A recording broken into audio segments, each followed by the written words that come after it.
quel a pu être mon retour d'expérience lorsque je regarde l'immense travail et les immenses enjeux auxquels je me suis confronté?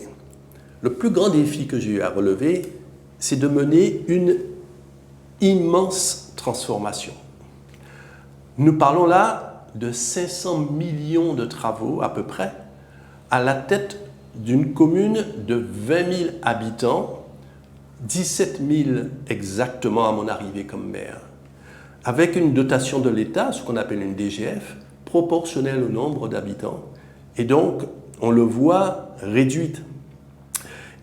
Et avec des amputations qui sont arrivées sur l'amputation de la dette pour le remboursement de la dette de l'État. Conscient de cette difficulté, j'ai utilisé le levier de la rénovation urbaine au maximum de ce qui pouvait être permis par la loi Borloo. Ça veut dire quoi? Et la construction, elle est simple à comprendre. Prise en charge à 100% des démolitions des bâtiments obsolètes, ce qui a été une aide précieuse, voire indispensable pour les bailleurs. Et l'amélioration de l'habitat et la sécurisation de l'habitat pour la population.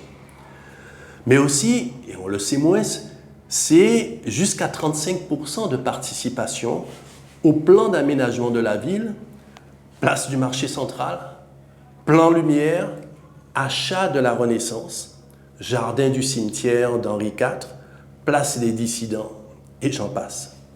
C'est l'agrandissement et la réhabilitation parasismique du hall des sports Paul Chonchon. C'est la création de 2 maisons de quartier. C'est la démolition des écoles structurellement fragiles, mettant en jeu la vie de nos écoliers en cas de tremblement de terre majeur, avec une reconstruction d'au moins 2 d'entre elles.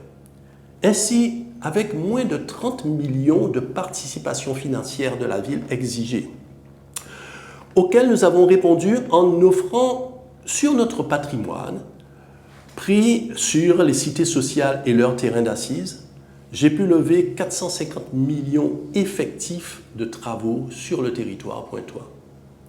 Sans gaspillage, sans détournement, mais pas sans difficulté ni sans échec. Ceux-ci sont venus d'une clause que je n'ai pas vu venir.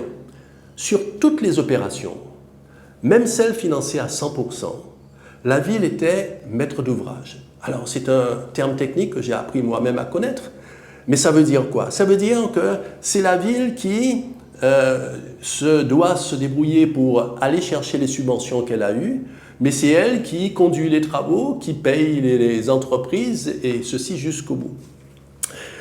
Et ceci, quelles que soient les causes de surcoût pouvant intervenir, elle ne recevait donc aucune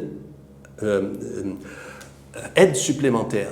Or, sur tous nos chantiers, quand je dis bien tous nos chantiers, c'est quasiment ou presque, le monde économique a eu ses difficultés et ses ratés. Nous avons ici eu à compenser sur les fonds propres de la ville les faillites des entreprises, entre autres sur le marché central et sur le hall des sports, pour ne pas laisser ces chantiers béants dans la ville, et ceci au prix d'une fragilisation financière. Mais je ne regrette pas d'avoir insisté pour que toutes ces opérations nécessaires à la cohésion sociale et au vivre ensemble et porteuses d'enrichissement du patrimoine pour la ville puissent aller jusqu'au bout. Il en va ainsi du hall Paul Chonchon comme du marché central et de la maison de quartier de Bergevin.